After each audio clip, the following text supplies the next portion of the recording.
I'm going.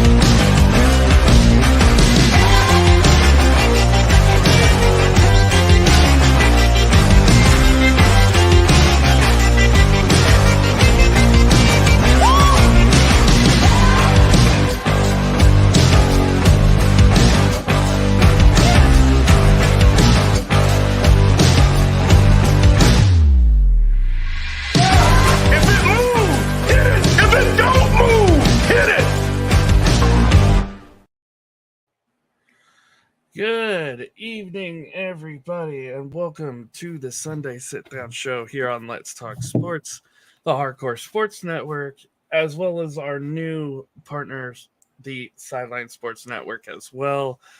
It's good to be here, and I'll tell you what, I said this earlier, that intro is just like watching a Saturday morning cartoon. It is awesome. Kudos to Tanner for putting that together. Tanner, Dan, whoever put all that together. I know Tanner's the tech whiz around here, so it was probably him that did it. But kudos to them. That's an incredible. And even the intro and outro videos are incredible. So, awesome job, guys. But tonight's guest, we have the one and only Alec Simpson, who is a big part of the Let's Talk Sports community as well. Has his own show that he does during the week, and of course, big follower of everybody else, of course, here in the community, and he does such a great job. And as you can tell, avid 49ers fan. So, I mean, I know people are going to think this is a conflict of interest because, you know what I mean? But, still, if there's anything that we can both agree on, it's that, we both hope Philly is bad this year. So, yeah. Yeah. With that being said, Alec, how you doing tonight? I'm good. Just to say on those intros, every time I play it, just gets you pumped for your show. Like, I love it. Absolutely love it. Mm-hmm. Really well put together. Really well put together. And I'm sure Tanner's working on some more with, obviously, they got the new show coming up, which that'll start a week from tomorrow, June 5th. Obviously, tomorrow, with it being Memorial Day here in the States, and, most of the shows that you normally see on a Monday probably won't take place. I know my morning show won't be taking place because of Memorial Day, but a lot of good things coming our way. We're growing, as we mentioned. Dan just got into a new partnership with Sideline Sports. This community's growing, and I guess that leads into my first question. How did you get started in podcasting, and what was that first meeting with Dan like? So mine's a really weird way of getting started. So I used to watch, so obviously 49ers fan, part of the 49ers Faithful UK Club, all of that. And then Paul Hope, who used to do quite a lot of shows with Dan, just live talking Jets, talking 49ers, talking NFL, got watching that. And then I made a bet with Paul that Jimmy G wouldn't go 3 games without throwing an interception because he'd never done it in his career. And I said, if Jimmy G does that, I'll buy myself a Jimmy G jersey. Paul called me out on it. And I ended up doing a giveaway for the 49ers podcast on their pod.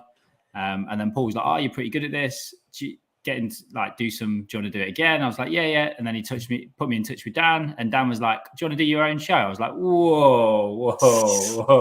Right away. No training wheels, nothing. It's like, you want your own show? And I was like, Dan was like, no, just do a couple of bits. And I started doing some NFL Sunday bits, just talking about the 49ers with Nick and the guys. And I think I did a couple with you as well when we did like the kind of Cowboys playoff, 49ers playoff, and then it just took from there. And then Dan was like, "You ready for your own show?" I'm like, "Yeah, let's do it." That was what you, Gary, and one other 49er fan against little old me. Yeah, is like that kind of turned out how it happened in game, but still. Didn't even give me a fighting chance, y'all. Come on now. I did feel sorry for you on that one. The Cowboy fans knew where to hide that night. Yeah, they did, which is ironic because next week's show is going to be a Cowboys roundtable show, which is kind of funny. But yeah, we're getting more and more of them in the community every day now. I see, so I'm happy about that. I won't be alone anymore. We don't need more of you. We don't need more Cowboy fans. Yeah, that's about 90% of the community is like, no more Cowboy fans, please. But yeah, so when Dan brought that up, obviously, especially with me, I was hesitant at first, to do a show, and obviously I started out doing stuff on my phone, and now here we are. I've had this laptop that I'm using now and microphone for about a month now. And, shout out to Dan for being the generous man that he is and donating this to me. I don't know where it'd be without him, man. He's one of the most gracious and giving people I've ever met. But were you confident once you got started, kind of got your feet wet into it? Did it just become kind of like second nature once it started happening? Yeah, once I found my groove, one of my things was I wanted to do something that I enjoyed doing and that there wasn't a lot of that was different. That's kind of what so I had all these ideas, put them to Dan, and Dan was like, just try it. Just give them a go. Give me a slot on a Monday, 9 p.m. over here in the UK. And I just ran with it, done loads of different stuff. I have a guest on, I've kind of gone down a flag footballing route. That's been quite big in the UK. I used to play flag football, got a few friends that still play. And like I say, last week I had the head coach of the Panama women's team on who'd played at the Pro Bowl. He's now offensive coordinator for the GB team. And it's just kind of rolled on from there. But once I got going, I was good. But what helps, and this is big shout out to Dan, is that Dan will always drop me a message after a show or whenever I've finished and going, oh, great show, keep going. Great show, great views. And there was one show I did and he got 160 odd views. And Dan was like, that's great. Got loads of notifications, keep smashing it. So he's always kind of there to give you the support, to give you the help. Or if you can't find a guest, I've had, we've all had that where we can't find a guest. Dan's yeah, don't worry, I'll sort it. So I think it's having him there to kind of help you out. And then Paul Hope, big shout out to Paul Hope as well. He's been a massive help through all of this, kind of telling me who to follow, who to kind of watch, get some content off, how to build your kind of content creators. So yeah, big shout out to Paul. Speaking of annoying teams, we got Mitch Kofsky, who's the co-founder of the Hardcore Sports Network and an avid Eagles fan. So fly Eagles fly against, obviously the two teams that he's not going to like this year, the 49ers and the Cowboys. So, shout out to Mitch for, again, our partnership with him kind of started because, obviously we got our baseball show. I was mentioning this to Alec, before the show. We have our baseball show on Tuesdays.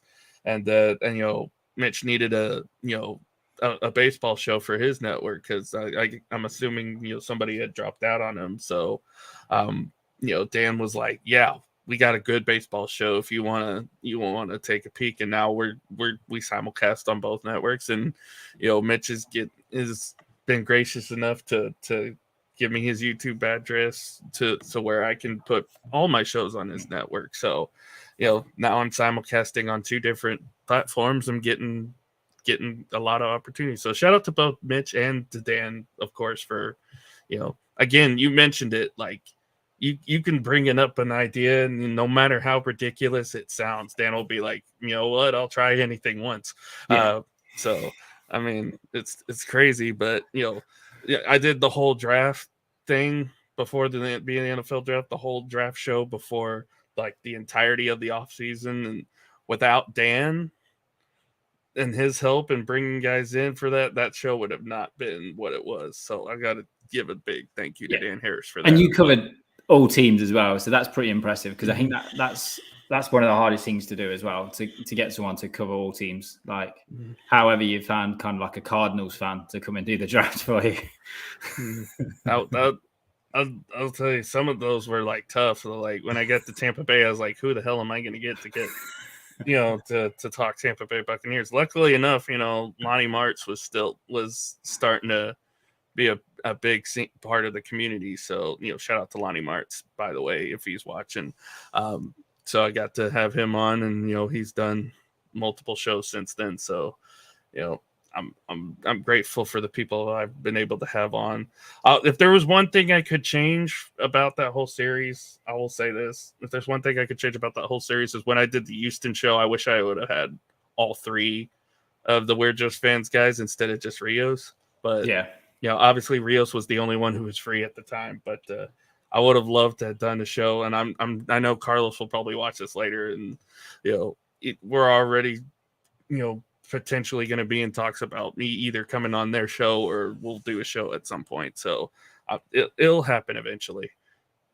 But that's what's great about the whole network is like I can reach out there. Like I've dropped a few bits like, looking for a logo or looking for this or looking for that. And people are just like, out there to help you. It's not like we're pinching views from anyone else or anything. It's just such a helpful group to be a part of. Mm-hmm. And Johnny says this all the time whenever he does his shows. It's like there's just so much content to watch. You're never really bored. There's something for everybody. Like I said, you do a flag football show now. So it's like if you get people who are interested in flag football, want to learn more about it, or want to watch shows like that, they can come in and watch your show. Or guys want our big professional wrestling guys, they can watch shows about that. Or guys that want to watch baseball, they can watch our baseball show, or they can watch most of Keith's shows. Keith is another guy I got to shout out because he pulled me. He does his show with Carlos every Friday morning, and I get there was one day Carlos couldn't be there, so instead of letting Keith do the show by himself, I offered to help, and he brought me on. So had he not given me that opportunity, I probably wouldn't be doing this right now. So, shout out to Keith Engel as well. Big shout out to Keith as well. I was, again, same situation. I was lucky to go on his show a couple of weeks ago on the Friday. And again, I know nothing about baseball as such, just really starting to get into it. But yeah, Keith's such a good guy. Just so funny. His Sunday shows are so fun as well. I missed it today, but normally I'm on there. Mm-hmm. So, Mitch is already, asking the question, who's your quarterback going to be? Well, right now it looks like it's Sam Darnold is what they're saying. Who they're saying is the starter's going to be. You still got Trey Lance. You don't know how healthy he's going to be. They're saying maybe he'll be ready week 1. Who knows? But then, of course, the big elephant in the room is Brock Purdy. How long is he going to be out? What was that situation going to be like?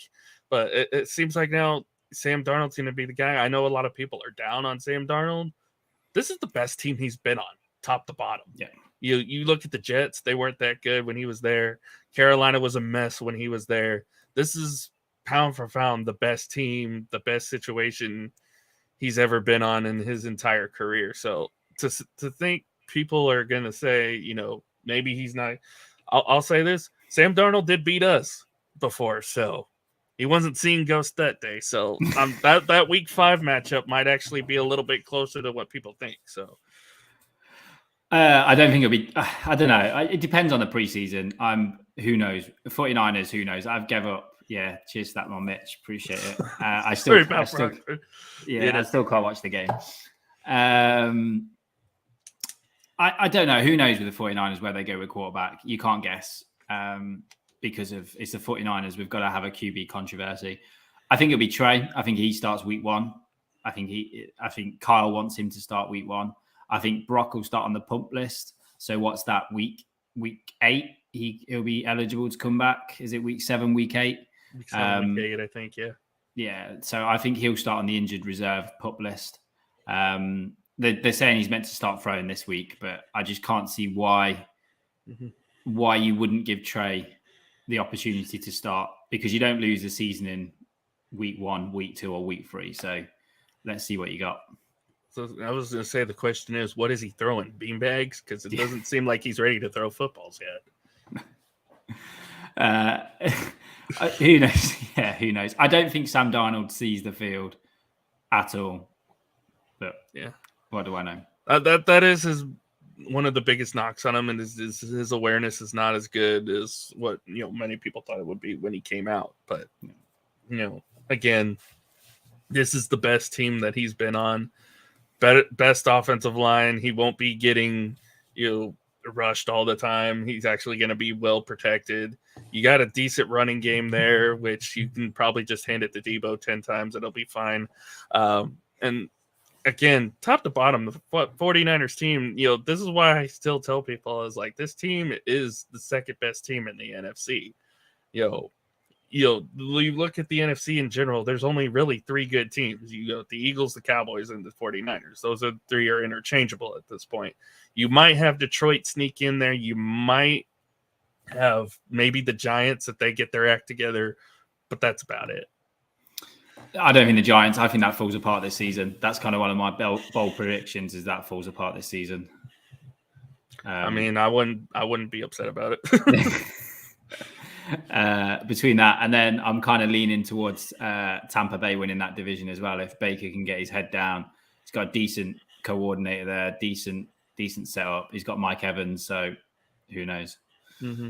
And people forget about that. It's like, oh, Baker's there. They're going to be the worst team in the NFL. They still have Mike Evans. They still have Chris Godwin. They still have a decent defense. Their offensive line is going to be healthy. Same thing about the Rams. Matthew Stafford's healthy. Offensive line gets healthy. They have a pretty solid defense. The Rams might be contenders this year. Who knows?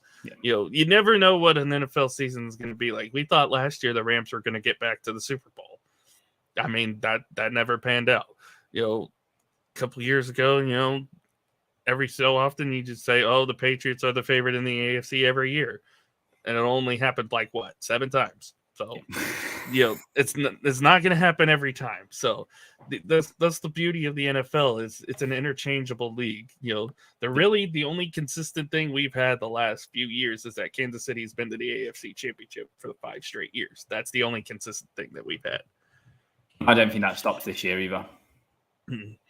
No, I don't care who your wide receiver core is. As long as you have 15 and 87, you're going to be fine. So, best core, yeah, I would actually agree with that. Because and I'm a bit, and this is where the whole controversy of me being a closet Eagles fan came from, is because I'm a big fan of Jalen Hurts. He came out of Oklahoma. He just graduated from the University of Oklahoma, got his master's here. So we stole him from Alabama. So he ain't no Alabama boy anymore. He's an Oklahoma guy. So that's what's so hard about him playing in Philadelphia is I want to root for him, but seeing him in green just makes me want to vomit. I'd be interesting to see how. I think the Eagles they go back. I think the Eagles go back. I think they've got to be the team to beat for the 49ers. Yeah. I mean, and I mentioned this. I was on Jeremy's show earlier. I mentioned this with him. Is there's a few concerns I do have with Philadelphia, but overall they're the most complete team in the NFC right now. Their schedule's tough. When I looked at the back end of the schedule, because they go, I was just looking now as well. So they go Cowboys, Chiefs, Bills, 49ers, Cowboys, Seahawks, Giants. Kind of in that middle of the season. Now that is a tough stretch of games. Mm-hmm. And then we've got the same where we go Seahawks, Cowboys, Seahawks, Eagles, or something like that as well. Mm-hmm. But you kind of throw the Bills in there, you throw KC in there, then you got your 2 divisional games, and then you still got to play the Giants at the end of it as well. Mm-hmm. It's going to be a tough stretch. The three problems I have with the Eagles right now. Their offensive line is getting up there in age. I know it's a great offensive line. They played well last year. I love Jordan Mailata. Obviously, Jason Kelsey is aging like fine wine at this point. Lane Johnson's been injury prone. You never know what's going to happen with him. And again, they're getting up there in the age. I'm not a big fan of their running back core because both of their running backs they have are injury prone. Carson can't stay healthy for a full season. DeAndre Swift can't stay healthy for a full season. You really think you're going to expect Boston Scott to be the lead back at this point? coming in. The only time Boston Scott shows up is when he's playing against the Giants. So, I mean, come on now. You would only get 2 good games out of him. So, yeah. And then, of course, the last thing is their safeties. CJ Gardner-Johnson is a bigger loss than what people are letting on to be. Yeah. Because in both Cowboy games, this is a perfect example. In Philadelphia, he destroyed us to the point where Dallas basically had to run the ball the entirety of the second half. And thank God Zeke decided to, turn back the clock to 2016. Otherwise, we probably would have got blown out in that game. And then in Dallas, the following later on in the year, when CJ went down with his injury, that's when Dak started tearing apart that Eagles secondary.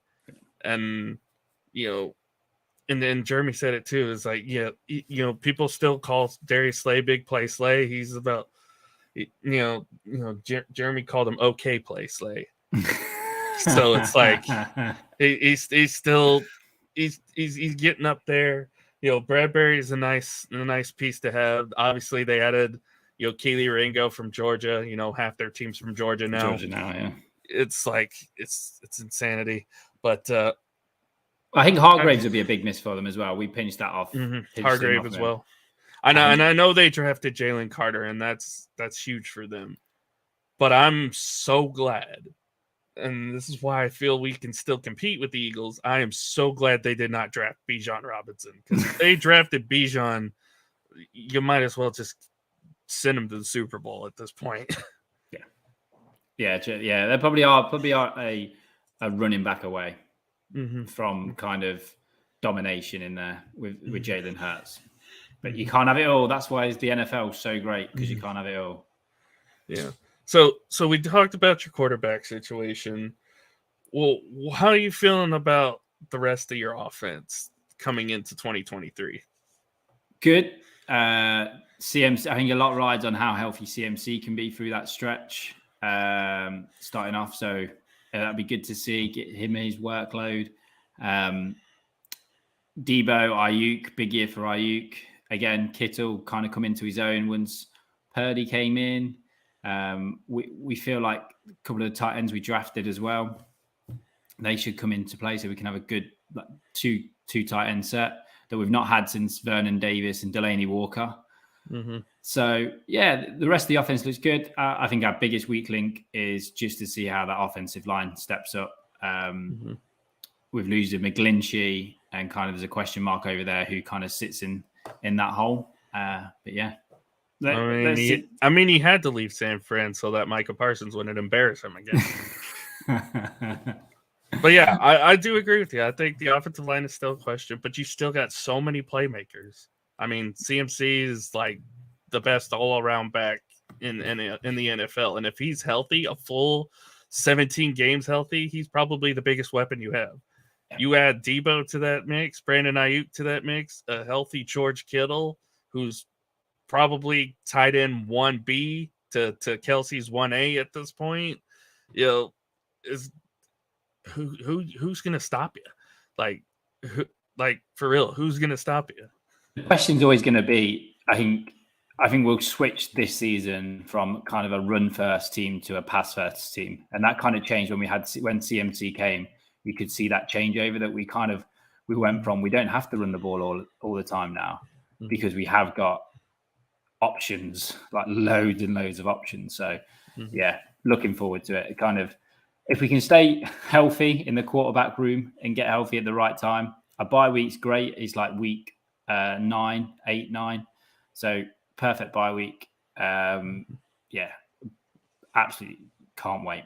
Cannot wait for the season to start. I was gonna say, if Purdy comes back after week 8, you get an extra week of rest. He can get get more for first team reps and practice and whatnot for an extra week to get himself ready for his first game. So that would be a huge advantage for Brock Purdy if he does come back week 10.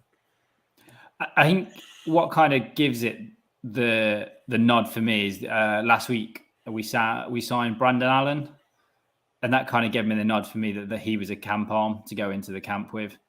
So that shows to me that Brock's not going to be ready for camp. Mm-hmm.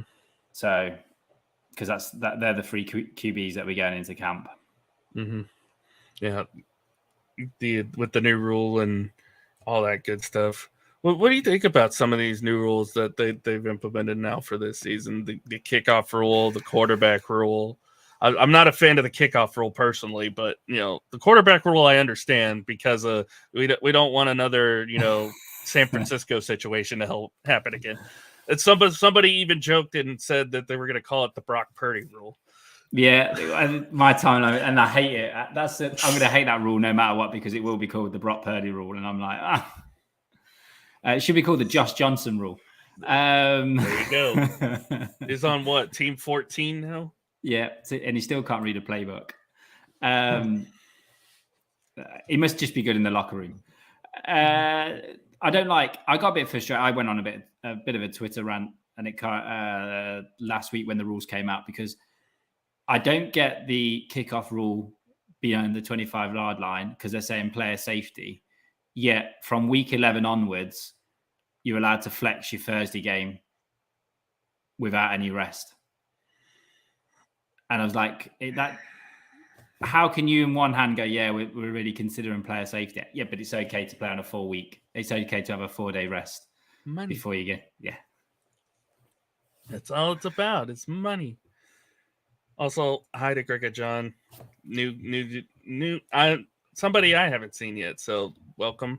If you're new to the community, definitely like, comment, subscribe, all that good jazz, as Mitch has pointed out on 2 different accounts here. Hit that like button, please.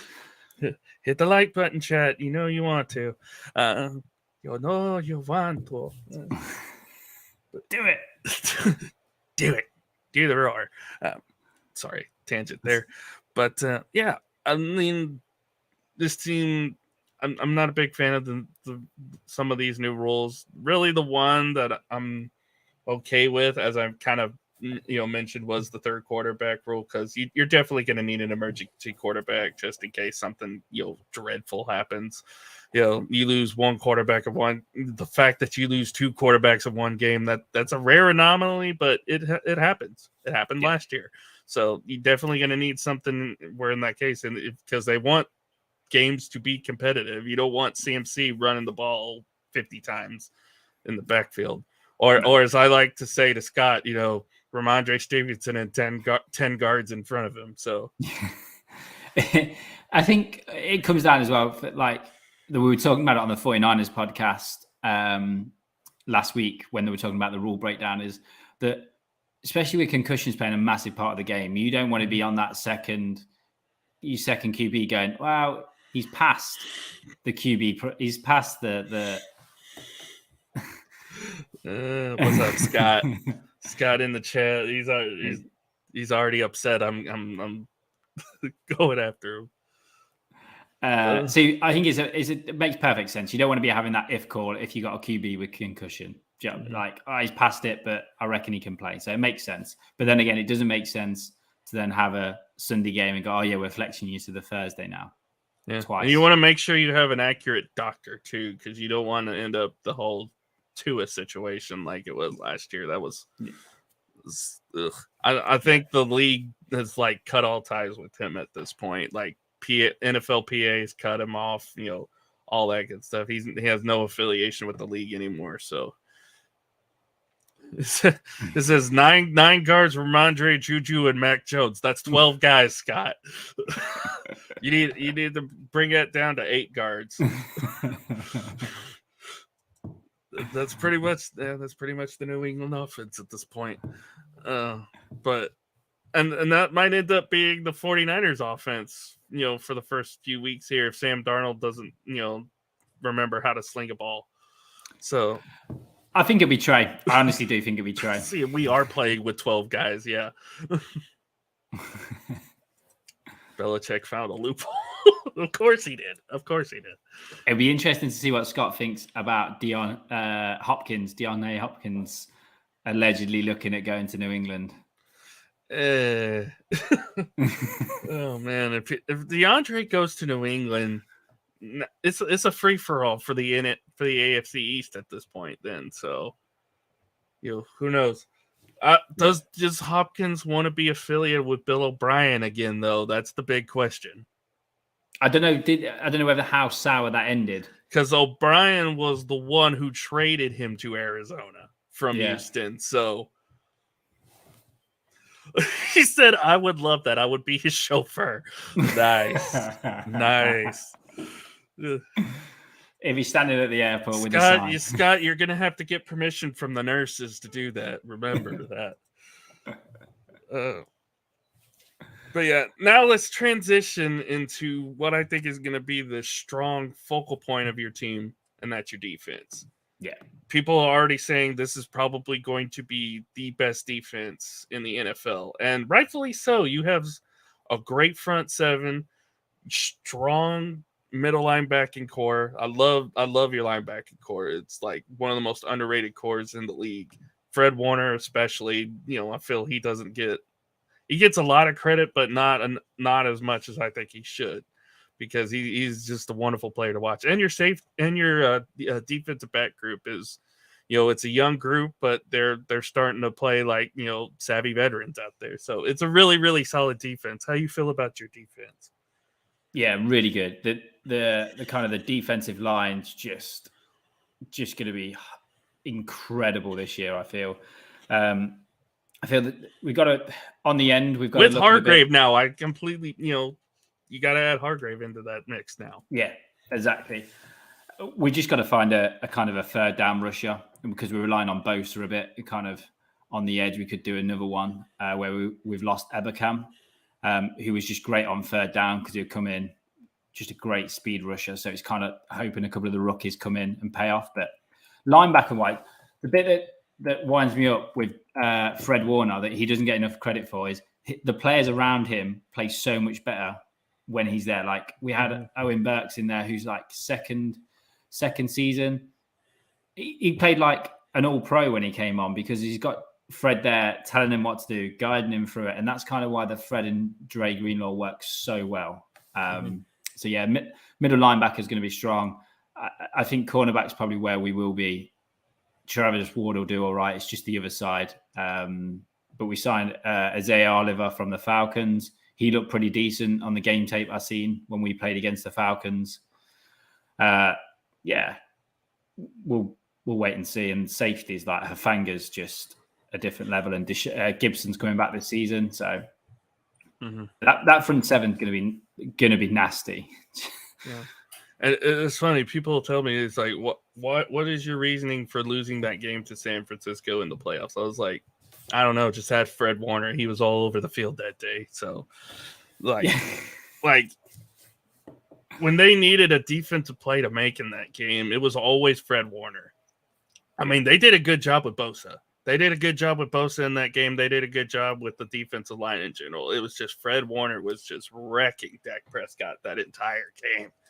And, Parsons on the other end doing the same thing to Purdy. But, it took that one pass to Kittle kind of just changed everything. So changed the momentum. Yeah. And again, it come down to, I think Fred just knew the game tapes he must watch, because he just knew everything that Dak was looking for. And you couldn't get away with any big plays. I just wish the defense would start. We always seem to start quite slow in the first series. I hope that will change this year. Obviously, new defensive coordinator come in. So that's going to be interesting to see how that goes. So yeah, obviously you losing, where did he go? He went to D'Amico going to Houston. Houston, yeah, sorry. D'Amico went to Houston. So Steve Wilkes coming in. That's going to be, again, it's going to be interesting. And he likes to blitz and play heavy on the cornerback, and leave him on an island. So it'd be good. See how we and you can run that kind of defense with the guys that you have. Uh-oh.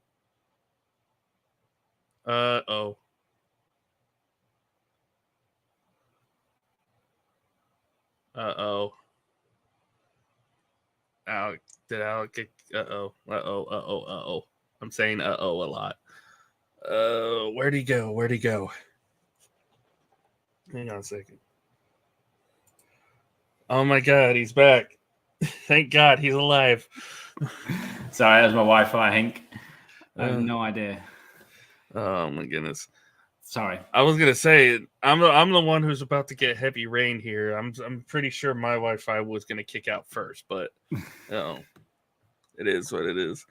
You gotta love technology at this point. But yeah, I think with even Steve Wilkes, got the bad rap in Arizona, of course, but I think with the personnel you have, I think you can run the type of defense that he wants to run because the corners are good enough. You can leave them on the island if you want.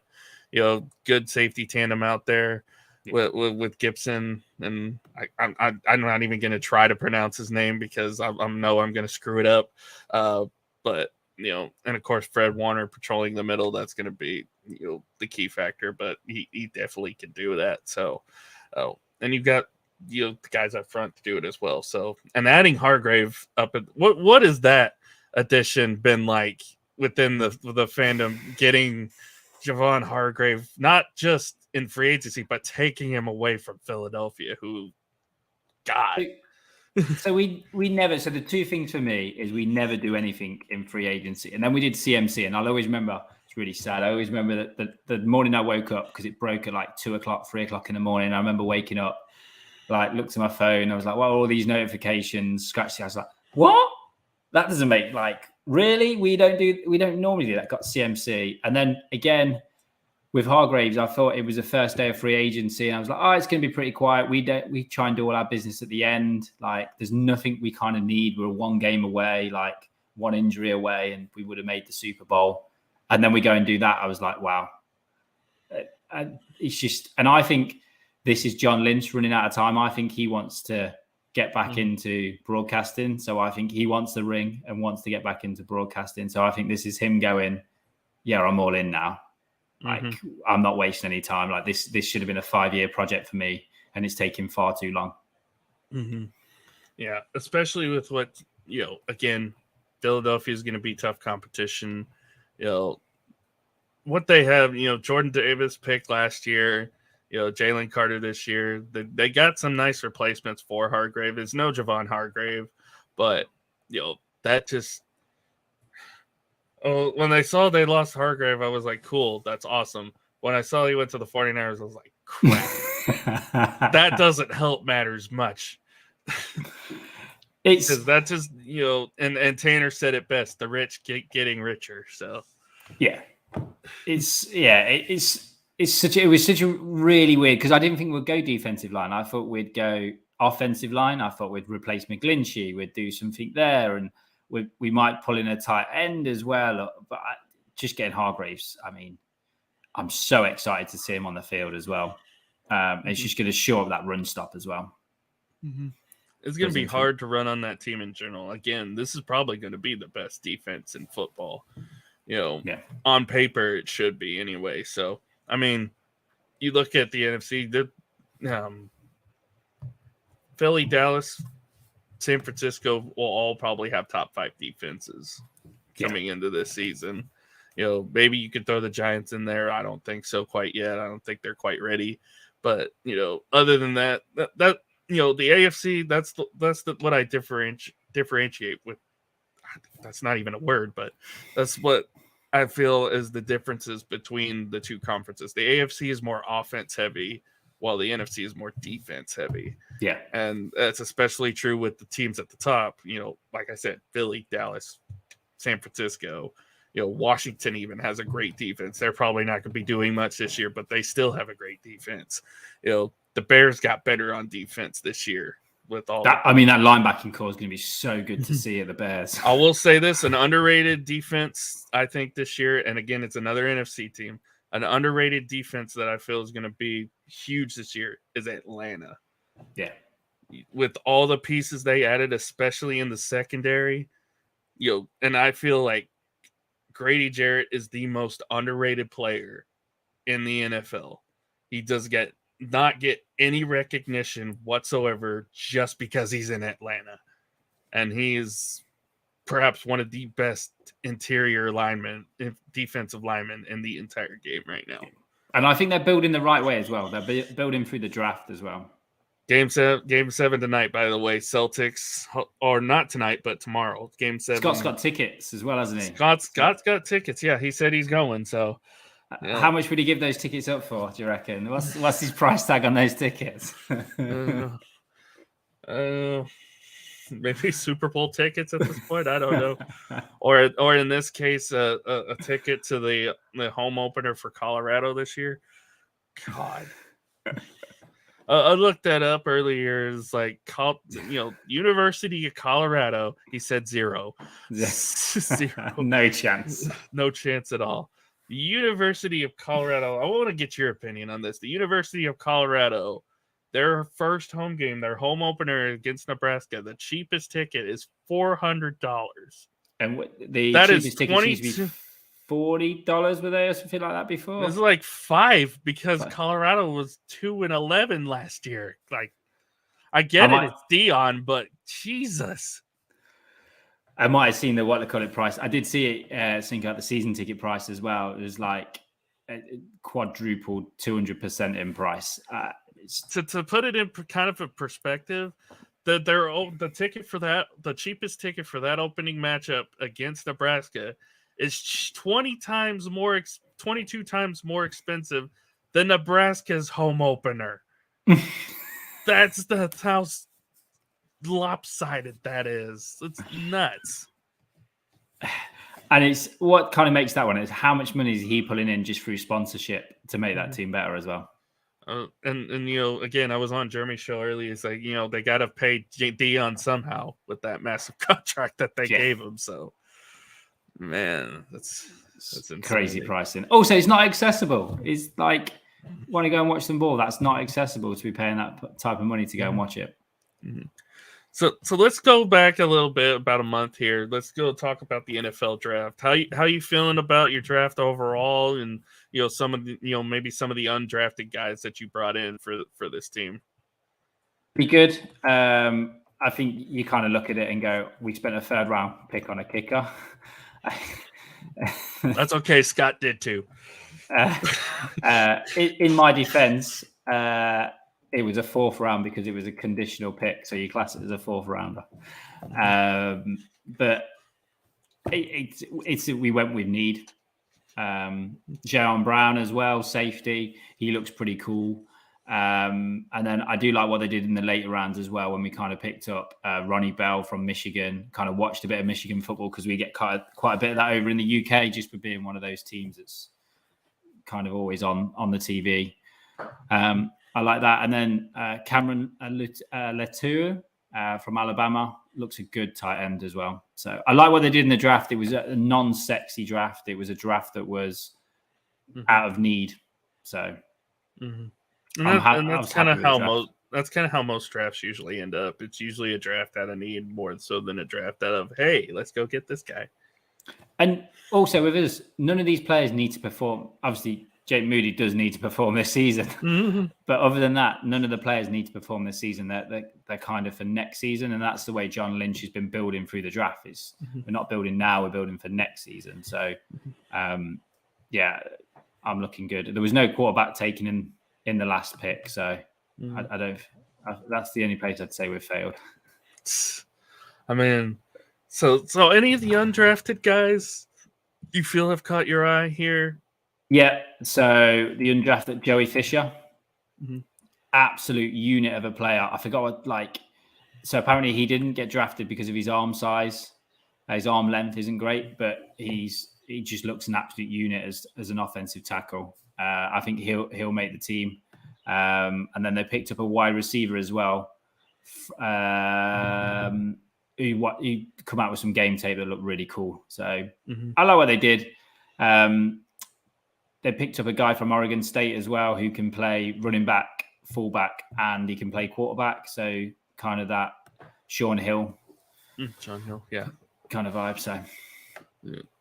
So overall, it's like, you don't expect much out of these guys other than obviously you said the kicker, but because you've already got a stacked roster, but this is a good roster for these guys to learn from because these guys are top tier in most of their positions. So it's definitely going to be a solid roster to learn from. to grow with. Yeah, 100%. I think we've got a good roster. I like our coaching staff as well. I think one of the things that underrated things this season, we've managed to keep hold of Anthony Lynn as the run game assistant head coach. And I think he helps Kyle so much because of he's been there. He's been through those pressures.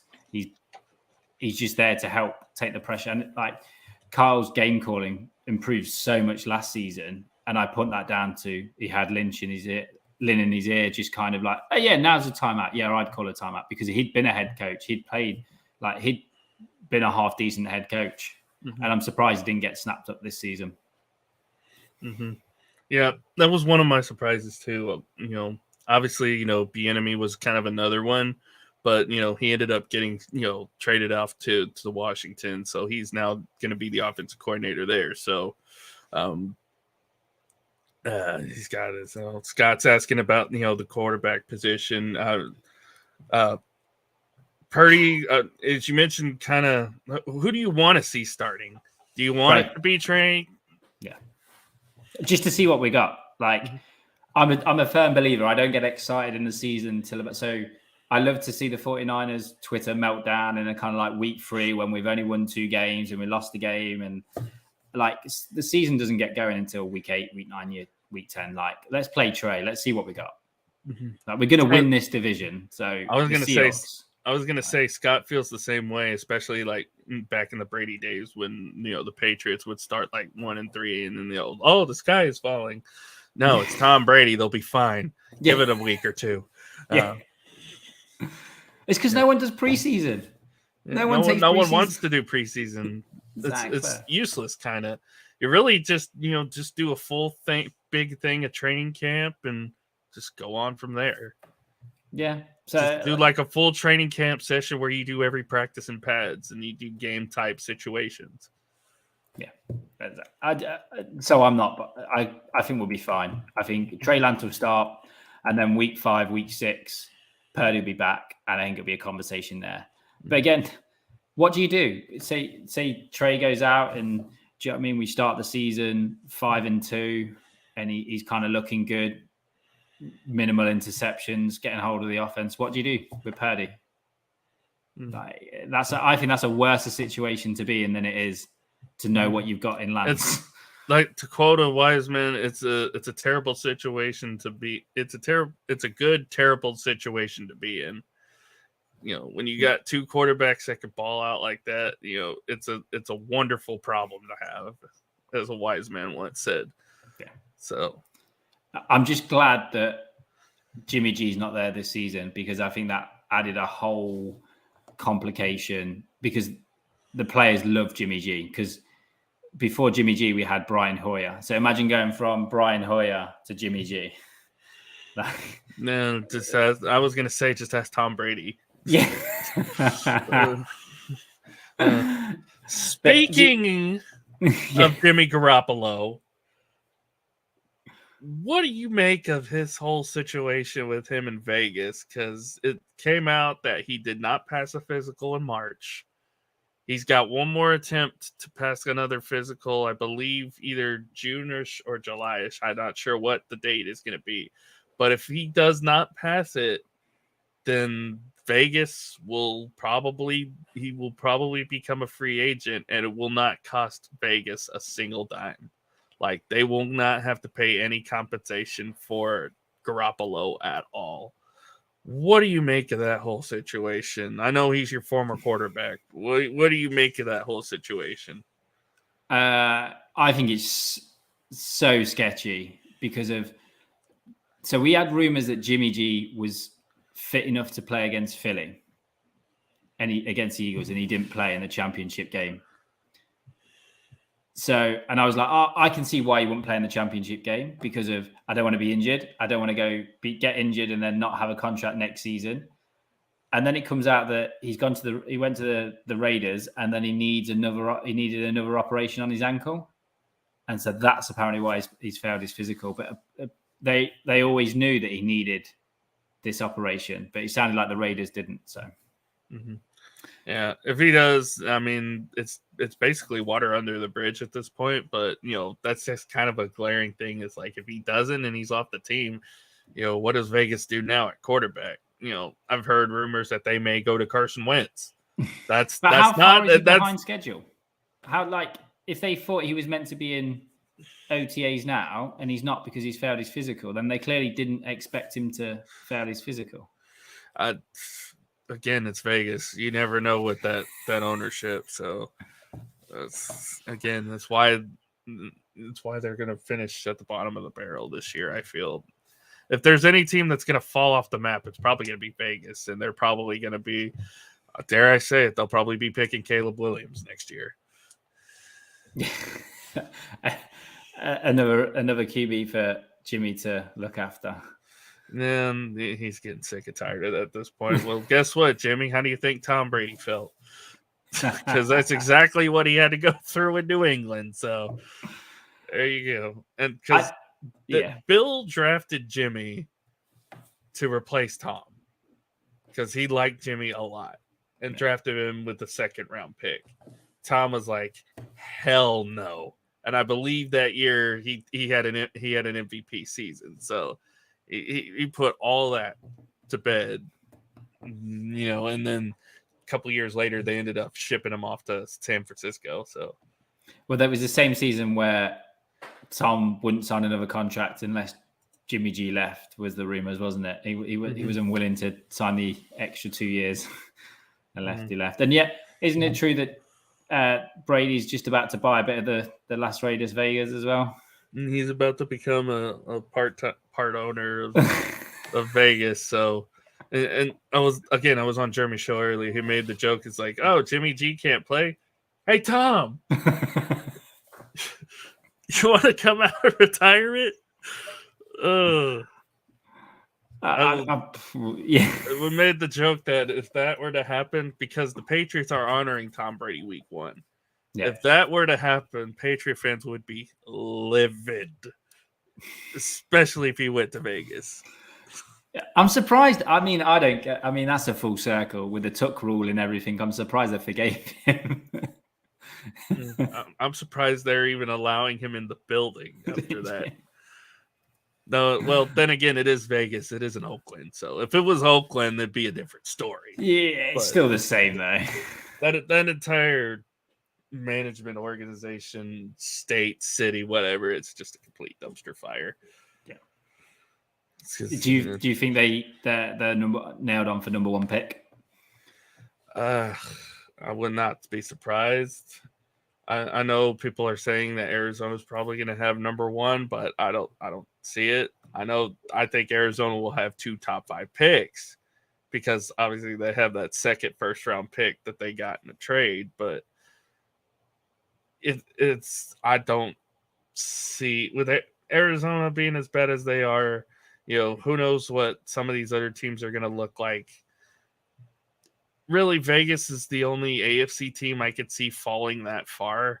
I don't even think the Texans are going to be that bad this year. I think the Texans are going to be quite a formidable team.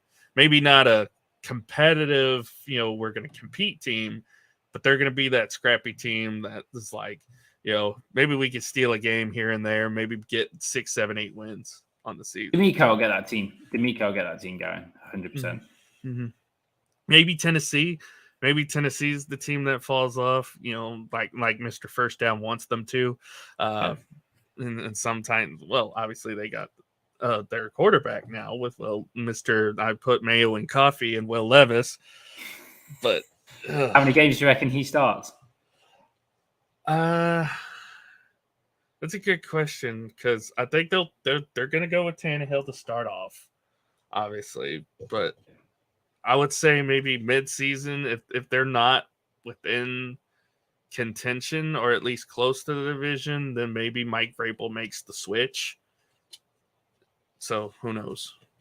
That'll be interesting. So do you reckon? Would you take the over or under on 7? I'll take the over because I think it'll be a little bit later. Yeah. Maybe like week 8 or 9, I would say. Yeah, I think the same as well. I can see him even starting week 1 if there may be an injury to Tannehill. So speaking of over-unders, to kind of end things off here, how do you feel your season is going to go overall? What is your ceiling and what is your floor here for the 49ers this year? So as the faithful, always the UK faithful, we say we're going to go 17-0 every season, no matter what. Yeah, that ain't going to happen, buddy. Especially not after week 5. Hell no. I think we'll hover around that 13 wins, 12, 13 wins. And I think we have to make the Super Bowl. I think this is the last season for Lynch because Prague, underneath him, is chomping for his job. And if we lose him, we kind of lose everything in terms of what he can do. So I think this is Lynch's last shot. I also think you got to look at Kyle a little bit and go, well, we gave you everything. We gave you the quarterback you wanted, and we gave up 3 first-round picks. We gave you the running back you said you needed, and now we gave you a key piece on the defensive line. Like, what more can we give you? What more do you want at this point? So we need to make championship game. We need to make Super Bowl game. But this is the first season where I'm going in. I'm like, I don't know what to expect. Like, I'm really, it's one of the probably maybe because I've not seen any ball yet. I've not seen too much coming out of training camps, but I'm looking at it. I'm like, I really don't know what to expect from this team.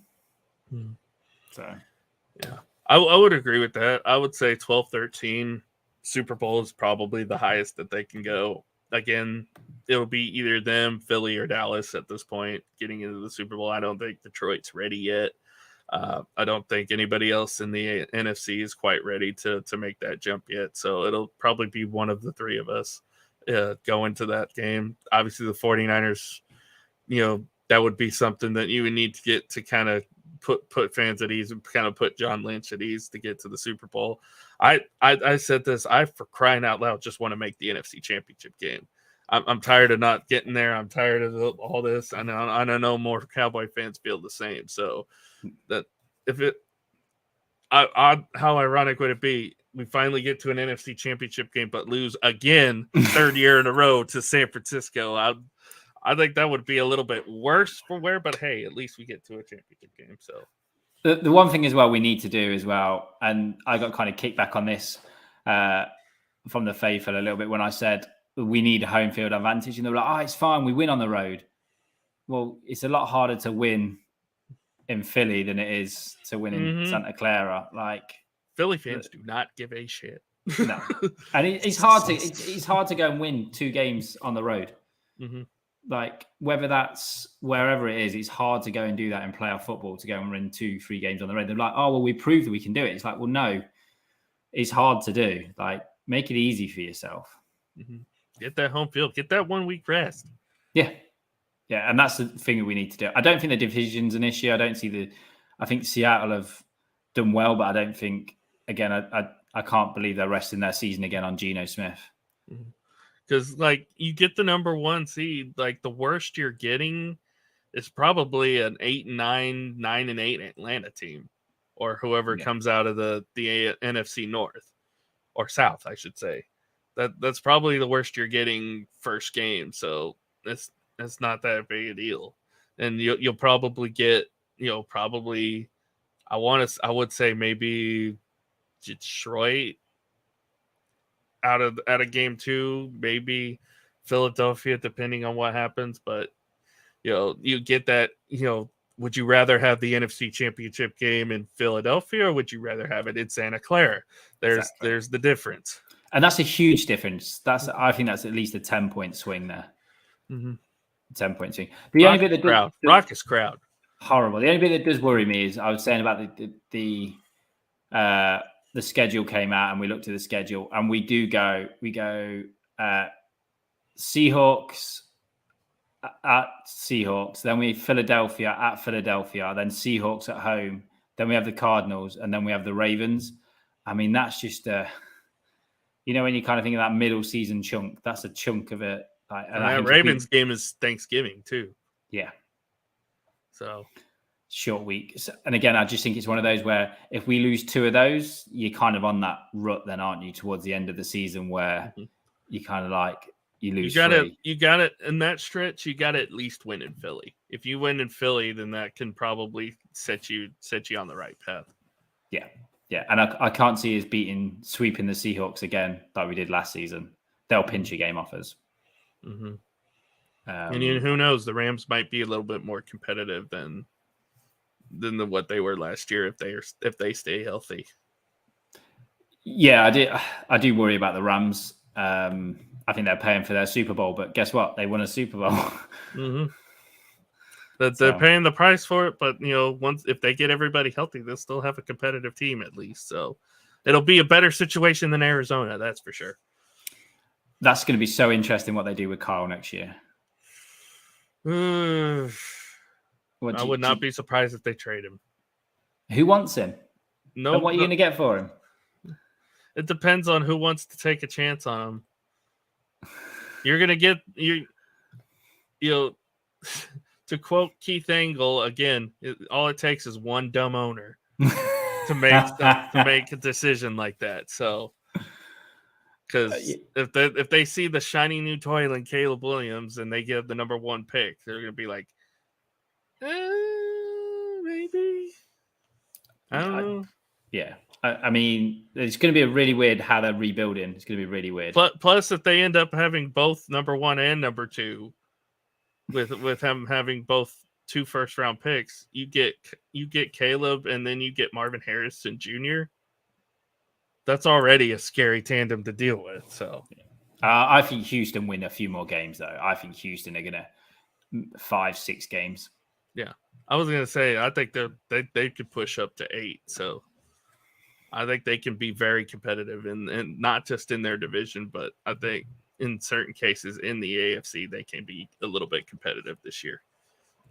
Yeah. Well, Alec, this has been awesome.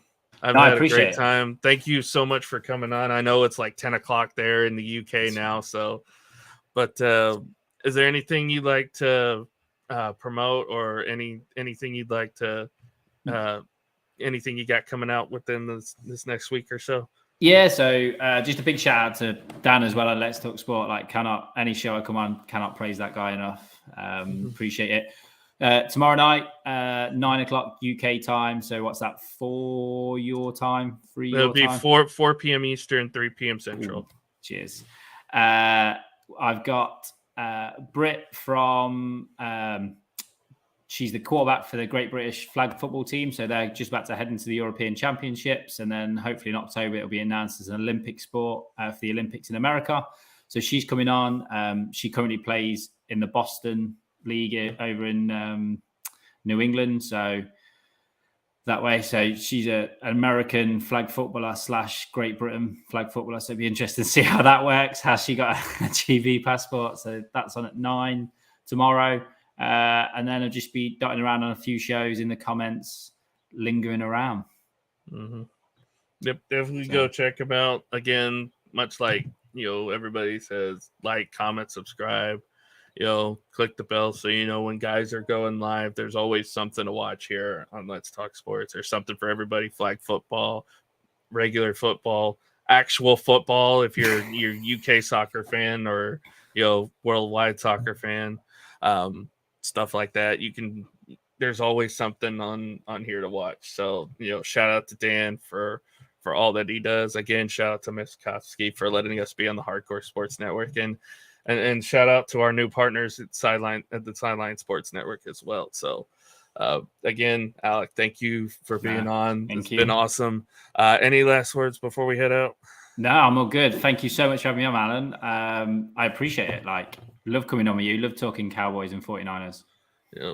Well, we'll probably be talking a lot more of that as the season goes on. Obviously, we got the Week 5 showdown, Sunday Night Football, Cowboys and at 49ers. That'll be definitely something that'll be a definite talking point for that. Yeah. And we'll probably end up meeting in the playoffs again. God, we better not lose 3 in a row to the 49ers. That would just kill me. You can't.